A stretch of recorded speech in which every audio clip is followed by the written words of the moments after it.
লেবাননের দক্ষিণাঞ্চল কার্যত যুদ্ধক্ষেত্রে পরিণত হয়েছে। ইসরায়েলি হামলা সীমান্তবর্তী এলাকা ছাড়িয়ে বিস্তৃত হয়েছে আবাসিক অঞ্চলেও। রাজধানী বৈরুতসহ আশপাশের এলাকায়ও ধ্বংসযজ্ঞ চালিয়ে যাচ্ছে ইসরায়েলি বাহিনী। এমন অবস্থায় দক্ষিণাঞ্চল ছেড়ে তুলনামূলক নিরাপদ উত্তরাঞ্চলের দিকে সরে এসেছেন বহু প্রবাসী বাংলাদেশি।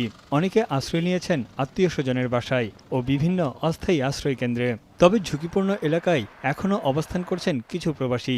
তাদের বিষয়ে সার্বক্ষণিক যোগাযোগ রাখছে বাংলাদেশ দূতাবাস। আর আমরাও নিয়মিতই বিভিন্ন এলাকাগুলো পরিদর্শন করছি, যাচ্ছি।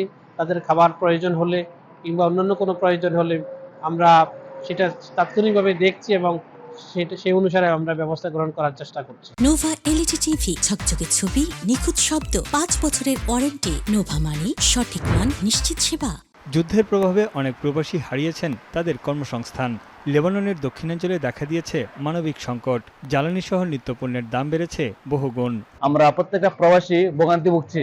যদি এইভাবে যুদ্ধ থাকে তাহলে আমরা সামনে চলতে অনেক কষ্ট হবে। আমরা যতটুকু পারতাছি লেবাননের প্রবাসীদের পাশে মানবিক কাজ দিয়ে বা সহায়তা করতেছি। হাতে টাকা পয়সা নাই, ম্যাডাম বাড়ি করে বাড়ি ঘর সব ভাঙ্গে চুরে গেছে গা।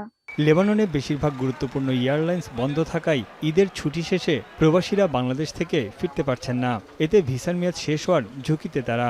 মাঝে মাঝে কিছু লোকেশন ছাড়াও দেখা যাচ্ছে যে হামলা করতেছে, ড্রোন হামলা করতেছে। যদি প্রভাব আমাদের এখানে পড়ে যায় পুরোপুরি, তখন আমরা ব্যবসা সংকটে পড়ে যাব, অর্থনৈতিক সমস্যা পড়ে যাব।